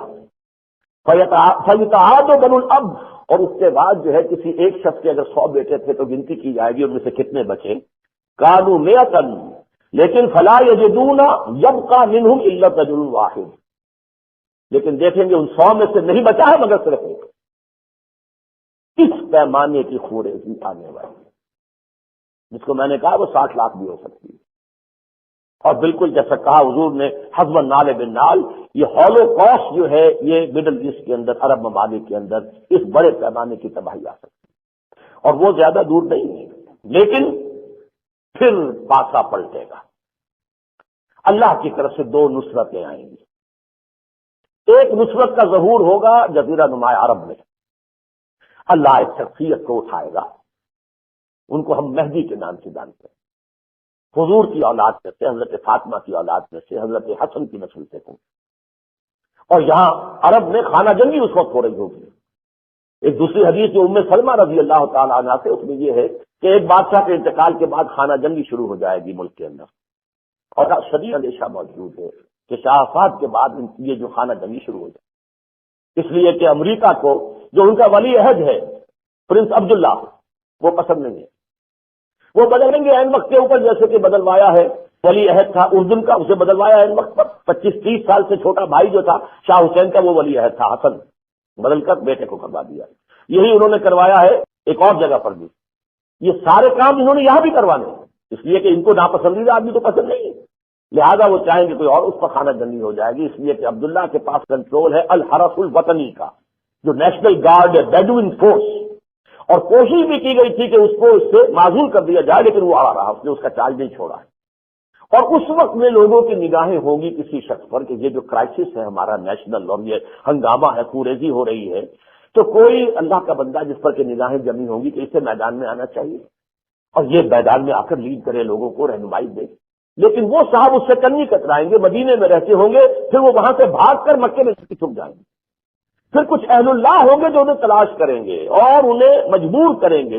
اور جو خانہ کعبہ میں، یوں سمجھیے کہ خانہ کعبہ کے باہر جو رکن ہے جس میں کہ حجر اسود ہے، اور پھر وہ مقام ابراہیم، اس کے مابین ان کے ہاتھ پر بیعت کی جائے گی، وہ حضرت مہدی ہوں، ان کی حکومت عرب میں قائم ہوگی، ایک صالح خالص اسلامی حکومت قائم ہوگی. اس کے لیے حدیث موجود ہے جامع ترمذی میں. یہ حضرت ام سلمہ کی روایت جو میں نے سنائی ہے یہ سنن ابی داؤد میں موجود ہے کہ یہ تفصیل ہوگی، جس کے شواہد نظر آتے ہیں، محسوس ہوتا ہے کہ بالکل تیز سیٹ ہو رہا ہے اس میں. لیکن یہ کہ جامع ترمذی کی روایت جو ہے حضور نے فرمایا صلی اللہ علیہ وسلم، اور یہ لا تذهب الدنيا حتى يملك العرب رجل من اهل بيتي يعطي اسمه اسمي، دنیا ختم نہیں ہوگی جب تک کہ عرب میں میری نسل سے، میری اولاد میں سے ایک شخص اس کا بادشاہ نہ بنے اور اس کی حکومت قائم نہ ہو، جس کا نام وہی ہوگا جو میرا نام ہے. بعض احادیث میں آتا ہے میرے نام پر اس کا نام ہوگا اور میرے والد کے نام پر اس کے والد کا نام ہوگا، یعنی والد کا نام عبداللہ اور ان کا اپنا نام محمد ہوگا. تو یہ ہے ایک روایت کے جو جامع ترمذی کی روایت. تو ایک تو اللہ کی طرف سے مدد یہ ہوگی کہ مسلمانوں کو ایک لیڈر ملے گا، ایک رہنما ملے گا، متقی ہوگا، نیک ہوگا، اللہ کے ہاں اس کا ایک مقام اور مرتبہ ہوگا، اللہ کی مدد اور نصرت اس کے شامل حال ہوگی، اور جزیرہ نما عرب میں ایک خالص اسلامی حکومت قائم ہوگی. دوسری مدد جو آئے گی وہ حضرت مسیح کا نزول ہوگا. یہ ہے وہ مسئلہ جس کے لیے میں نے آج کچھ آیات بھی پڑھی تھی کہ حضرت مسیح علیہ السلام کو جبکہ ان کے اوپر جو ہے یہ دائرہ حیات اس دنیا میں تنگ کر دیا گیا تھا، ان کو سولی پر چڑھانے کا فیصلہ ہو چکا تھا، تو عیسائیوں کے عقیدے کے مطابق تو وہ گرفتار ہو گئے. یوڈاس اسکریوٹ ان کے جو ایک ایک حواریین میں سے ایک شخص تھا، اس نے مخبری کی، گرفتار کروا دیا، وہ پھانسی چڑھ گئے اور وہ اس پر موت بھی واقع ہو گئی، لیکن پھر ریزریکشن ہو گئی، زندہ ہو گئے چند دن کے بعد، 3 دن کے بعد پھر آسمان پر چڑھ گئے اور پھر واپس آئیں گے۔ یہ عقیدہ ہے عیسائیوں کا۔ ہمارے نزدیک وہ ہرگز نہ انہیں سولی دی گئی، نہ انہیں وہ کوئی قتل کیا جا سکا، اللہ نے انہیں زندہ آسمان پر اٹھا دیا۔ چنانچہ اذ قال اللہ یا عیسیٰ، یاد کرو جب کہ کہا تھا عیسیٰ انی متوفیک و رافعک، میں تمہیں اپنے قبضے میں، اپنے کنٹرول میں لے لوں گا، اپنے چارج میں لے لوں گا اور تمہیں اٹھا لوں گا اپنے پاس، اپنی طرف۔ وہ مطہرک من الذین کفروا، اور یہ جو یہودی کفر کر رہے ہیں، تمہارا انکار کر رہے ہیں، تمہیں جادوگر اور ولد الزنا قرار دے رہے ہیں، میں ان سے پاک کر دوں گا تمہیں۔ وجاعل الذین اتبعوک فوق الذین کفروا الی یوم القیامہ، اور جو لوگ تیری پیروی کریں گے اے عیسیٰ، جو تجھے مانیں گے، میں انہیں رکھوں گا قیامت تک غالب ان لوگوں پر جنہوں نے کفر کیا ہے، یہودیوں پر عیسائیوں کا غلبہ۔ آج بھی جیسا کہ میں نے کہا تھا کہ اگر باسی کڑی میں ابال آیا ہے تو وہ عیسائیوں کی بدولت، عیسائیوں کے غالب تو وہی ہے، ان کی مدد ہے۔ تو اس کے بعد ثم الی مرجعکم فانبئکم فاحکم بینکم فیما کنتم فیہ تختلفون، میری طرف تم سب کو لوٹ کر آنا ہے، پھر میں تمہارے مابین فیصلہ کر دوں گا۔ یہ معاملہ جو ہے ہمارے ہاں بدقسمتی سے کہ جو یوں سمجھیے کہ جہاں تک مہدی کی روایات کا تعلق ہے وہ صحیحین میں نہیں ہے، صحیح بخاری صحیح مسلم میں نہیں ہے۔ اس اعتبار سے حضرت مہدی کے بارے میں کوئی کلام کرے، گفتگو کرے تو مجھے اس سے کوئی جھگڑا نہیں ہے، لیکن حضرت مسیح کے زندہ آسمان پر اٹھائے جانے اور ان کے دوبارہ آسمان سے نزول کا جو شخص منکر ہے، میرے نزدیک وہ حدیث کا منکر ہے، پھر وہ کسی حدیث کو نہیں مانتا۔ یہ کہ یہ تو تواتر کے ساتھ حدیث ہے، پوری کتاب لکھی ہے مولانا انور شاہ کاشمیری رحمۃ اللہ علیہ نے، کس قدر متواتر احادیث اس پر ہیں کہ اب وہ نازل ہوں گے، اور کب نازل ہوں گے؟ جب یہ آخری شو ڈاؤن ہو رہا ہوگا، حضرت مہدی کی قیادت میں عرب اور ادھر سے عیسائیوں کی طاقت ہوگی، جس کے اندر پہل مسلمانوں کا بہت نقصان، عربوں کا بہت نقصان ہوگا، عربوں کا بہت نقصان ہوگا، لیکن اس کے بعد پھر پلڑا بدلے گا اور عربوں کا پلڑا کچھ بھاری ہونا شروع ہوگا، تو پھر یہودی بھی اور دجال اکبر بھی میدان میں آ جائیں گے۔ یہ بالکل ایسے ہی ہے جیسے کہ اس خرید کی جنگ میں ہوا تھا کہ ساری قوتیں جو ہے وہ میدان میں آئیں، لیکن ان سے کہہ دیا تھا اسرائیل سے تم بیٹھے رہو خاموش، تم بتاؤ، تمہاری پروٹیکشن ہمارے ذمہ ہے، تمہیں اگر صدام حسین کے سکن میزائل کا اندیشہ ہے تو لوگ پیٹریوٹک میزائل ہم دے دیتے ہیں، اس کے میزائل کو فضا ہی میں ختم کر دیں گے، تمہیں کوئی حملہ نہیں ہوگا، تم بیٹھے رہو۔ تم میدان میں آ گئے تو جو مسلمان ہمارا ساتھ دے رہے ہیں وہ پھر ہم سے باغی ہو جائیں گے، کیونکہ ایک نفرت ہے عالم عرب کو، سعودی عرب ہمارا ساتھ دے رہا ہے اور جو ہے مصر ہمارا ساتھ دے رہا ہے، یہ سارے عرب جو ہے اگر اسرائیل میدان میں کود جاتا تو پھر وہ نقشہ بدل جاتا۔ یہی معاملہ ہوگا الملحمۃ العظمیٰ کا کہ پہلے یہ ساری قوتیں آئیں گی، 80 جو علم ہوں گے اور ہر علم کے نیچے 12,000 کی فوج، یہ سب عیسائی ہوں گے، اور یہ در حقیقت نیٹ کی طاقت ہے جو اب جمع کی جا رہی ہے، ری آرگنائز کی جا رہی ہے، اس میں بڑھتے جا رہے ہیں، فلاں ملک میں داخل ہو رہا ہے، اب تو روس بھی اس میں شامل ہونے کے لیے تیار ہے کہ میرے ساتھ یہ شرطیں ہیں، میں بھی نیٹو میں شامل ہونے کو۔ اب کس کے خلاف ہے؟ کون سی بڑی طاقت ہے؟ امریکہ کے بعد اور 10 پورے یورپ کے بعد کون سی طاقت ہے؟ اور وہ جو ہے چائنا جو ہے وہ تو ان کے یہاں موسٹ فیورڈ نیشن ہے، اس کے ساتھ تو کوئی لڑائی جھگڑا ہے ہی نہیں امریکہ کا، جاپان تو اس کا سب سے بڑا علاقہ، یہ پھر ہے کون؟ کس کے لیے ہو رہا ہے؟ یہ سارا کا سارا اس ملحمۃ العظمیٰ کی تیاری ہو رہی ہے۔ اس کو یوں سمجھیے، اردو میں ترجمہ ہوگا جنگ اعظم۔ آپ نے 2 عظیم جنگیں دیکھی ہیں، جنگ عظیم اول، جنگ عظیم دوم، لیکن یہ عظیم نہیں اعظم ہوگی، الملحمۃ العظمیٰ۔ ملحمہ کہتے ہیں جہاں کے گوشت کے ٹکڑے کیے جاتے ہیں، جو بچرز کی اور جو کسائیوں کی دکانیں ہیں عرب ممالک میں، اسے ملحمہ کہتے ہیں، گوشت کاٹ کاٹ کر یہاں پہ دیا جاتا ہے، تو ملحمہ جنگ کو کہتے ہیں جس میں جسموں کے چیثڑے اڑتے ہیں۔ الملحمۃ العظمیٰ، عظمیٰ اعظم کا مؤنث ہے، وہ جنگ جو اعظم ہوگی، سب سے بڑی تاریخ انسانی کی جنگ ہوگی، جس کا میں نقشہ کھینچ چکا ہوں۔ اتنے لوگ مریں گے کہ پرندہ جو ہے اڑتا اڑتا تھک کر ہار کر گر جائے گا، لیکن اس سے زمین پر خالی جگہ نہیں ملے گی جہاں وہ اتر سکے، لاکھوں سے اٹی ہوئی ہوگی پوری زمین۔ یہ ہے احادیث۔ بدقسمتی سے ہمارے جدید تعلیم یافتہ لوگ آج کل احادیث نبویہ سے کو بہت مستغنی ہو گئے ہیں، اس کی کوئی حیثیت نہیں سمجھتے۔ غلام احمد پرویز صاحب کا شروع کیا ہوا فتنہ، اس سے پہلے یہ کہ علامہ مشرقی اور پھر سید احمد خان بھی مرحوم، اس کے اندر جو ہیں وہ کچھ ایسی تائیدیں کر گئے ہیں کہ جس کی وجہ سے حدیث کی طرف بہت کم رجحان لوگوں کا رہ گیا ہے۔ لیکن یہ احادیث وہ ہیں کہ جن کے موضوع ہونے کے لیے کوئی علت موجود نہیں، یا تو یہ کہ کوئی شیعوں نے بھر لی ہو حدیثیں اپنی فضیلت کے اندر، حضرت علی کی فضیلت میں، یا سنیوں نے گھڑ لی ہو حدیثیں وہ اپنے موقف کے لیے، اس میں تو کوئی مسئلہ نہیں ہے، شیعہ سنی کا مسئلہ نہیں ہے، کسی اور کا مسئلہ نہیں ہے۔ تو جو موضوع حدیث کے جتنے بھی اسباب ہیں، علل ہیں، ان میں سے کوئی بھی موجود نہیں۔ بہرحال اس کا جو آخری وقت، اور یہ نوٹ کر لیجئے، یہ جو دو میں نے کہا تھا اللہ کی طرف سے تائیدیں آئیں گی، ایک مہدی، ایک حضرت مسیح علیہ السلام کا نزول، اور آخری جنگ یہودیوں کا استیصال ہوگا، وہ عذاب استیصال جو ڈیو تو ہو چکا تھا ان پر حضرت مسیح علیہ السلام کے بعد، کہ انہوں نے حضرت مسیح کو رد کیا اور اپنے بس پر کے سولی پر چڑھا دیا، تو اسی طریقے سے مستحق ہو گئے تھے جیسے قوم نوح، قوم ہود، قوم صالح ہلاک ہوئی ہے، یہ بھی ہلاک کر دیے گا۔ لیکن اللہ نے انہیں زندہ رکھا ہے، کوئی مصلحت ہے۔ میں بیان کر چکا ہوں کہ وہ مصلحت کیا ہے، کہ جو مسلمانوں کے اندر جب بدعملی آئے گی، تو یہودیوں کو جو ہم نے پٹوایا کبھی نبوکدنضر سے، اور کبھی جو ہے یونانیوں سے، کبھی رومیوں سے، اور کبھی اب جرمنوں سے، تو ان مسلمانوں میں جو بہتر حصہ ہوگا نیوکلیس، وہ جو نیوکلیس ہے عرب، اس کو پٹوائیں گے، اس ملعون اور مغضوب علیہم قوم سے پٹوائیں گے۔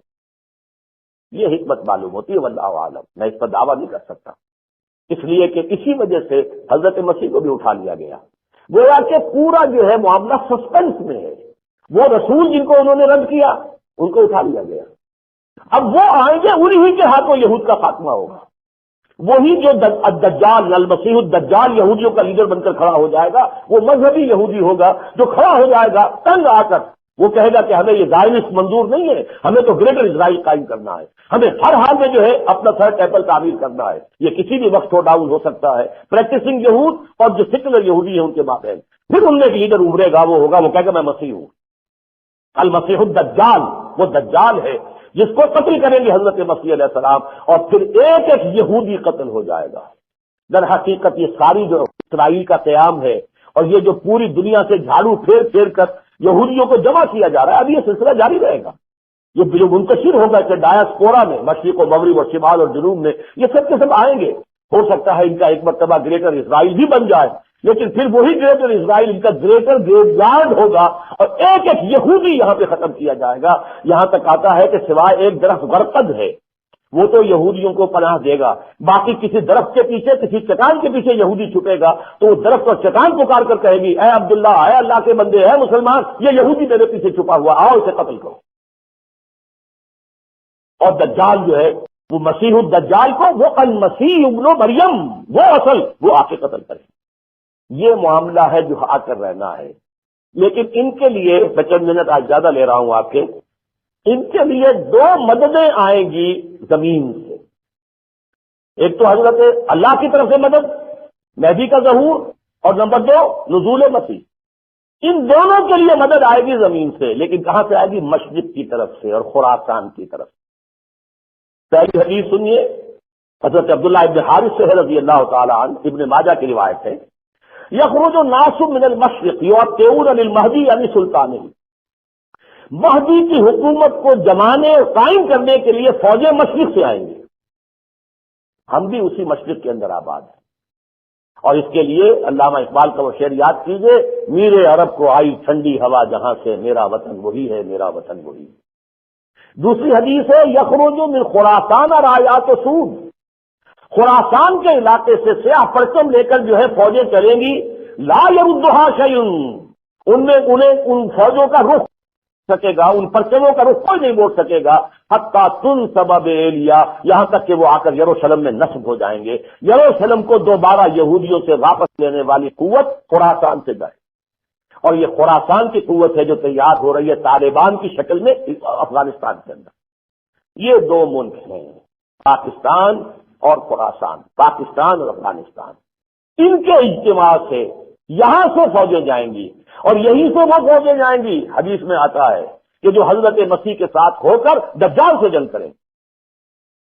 کیا کہا نے میری امت کے دو ایسے عظیم لشکر ہوں گے کہ جو، بلکہ دوسرا لفظ ہے وہاں پہ، یہ اصحابتان من امتی، میری امت کے دو ایسے لشکر ہوں گے کہ جن کو اللہ تعالیٰ نے گویا کہ پہلے ہی سے جہنم سے چھٹکارے کا جو ہے انہیں وہ پرچہ دے دیا ہے، اور وہ کون ہوں گے؟ ایک وہ جو ہندوستان پر حملہ کرے گا۔ اگر یہاں اسلامی حکومت قائم ہو جاتی ہے پھر وہ طاقت اتنی ہوگی کہ پھر ہم ہندوستان کو بھی چیلنج کریں گے اور ہندوستان کو بھی فتح کریں گے۔ یہ دارالاسلام تھا۔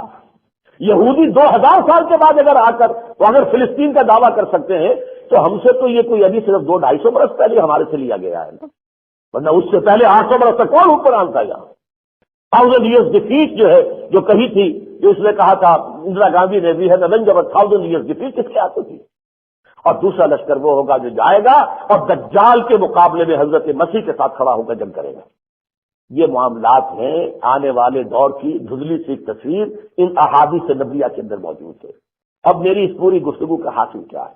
دیکھیے نتیجہ پہلے تو یہ سمجھ لیجیے نتیجہ کیا ہوگا اس کا آخری، یہود کا کلی استحصال، وہ عذاب جو 2000 برس سے پینڈنگ کیا گیا تھا، وہ پھانسی کی سزا جو انہیں حضرت مسیح کو رد کرنے کی وجہ سے جس کے مستحق ہو گئے تھے، اب 2000 سال کے بعد آئے ایگزیکیوشن ہوگی اور حضرت مسیح سے ہوگی۔ جیسے حضرت نوح کی نگاہوں کے سامنے ان کا بیٹا غرق ہوا ہے، اسی طرح حضرت مسیح جس قوم کی طرف بھیجے گئے تھے رسول اللہ بنی اسرائیل، ان کے اپنے ہاتھوں اس بنی اسرائیل کے رد کرنے کے پاداش میں ان پر عذاب استحصال آئے گا، آخری خاتمہ آئے گا۔ نمبر 2، عیسائیت جو ہے اسلام میں مدغم ہو جائے گی۔ حضور نے فرمایا جب حضرت مسیح آئیں گے یکسر الصلیب و یقتل الخنزیر، وہ صلیب کو توڑ دیں گے، کہیں گے تم کس صلیب کا ذکر کر رہے ہیں، میں تو سولی چڑھائی نہیں۔ وہ سارا عقیدہ ان کا صلیبی کے گرد تو گھوم رہا ہے نا، پوری عیسائیت صلیب پر کھڑی ہوئی ہے۔ جیسے پوری شیعت جو ہے یہ محرم کے جو 10 دن ہوتے ہیں ان کے اوپر ہی کھڑی ہے نا، اسی طریقے سے سارا معاملہ جذباتی اعتبار سے اس محرم کا عاشورہ ہے جس کی وجہ سے شیعت جو ہے وہ زندہ ہے، اور یہ صلیب کا معاملہ جس پر کہ عیسائیت زندہ کھڑی ہے، روتے ہیں یا جو بھی کچھ ان کو جو جذباتی چیزیں ہیں، یکسر صلیب کو توڑ دیں گے، کیا تمہارا یہ عقیدہ ہے؟ میں تو زندہ آسمان کو اٹھایا گیا تھا۔ اور نمبر 2 یہ کہ جو تم نے اتنی بڑی ترمیم کی ہے شریعت موسوی میں، سور کو حلال کر لیا ہے، یقتل الخنزیر قتل کر دیں گے کہ اس کا وہ حلت ختم ہو جائے۔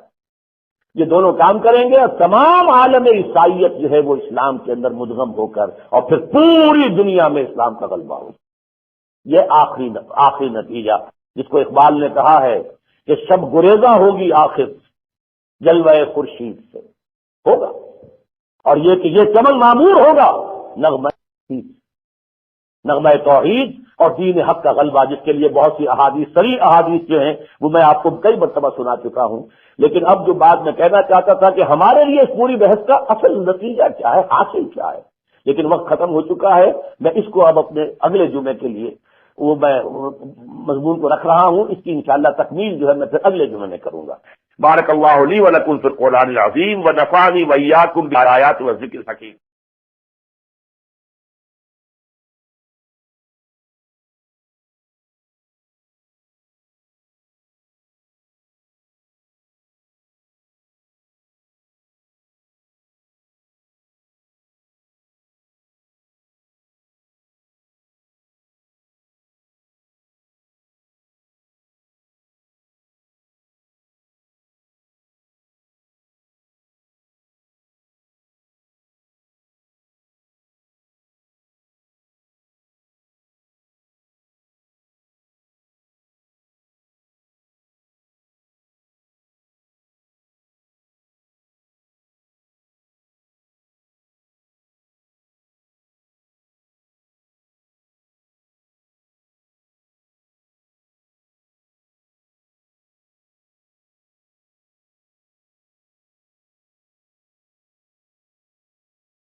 ہاں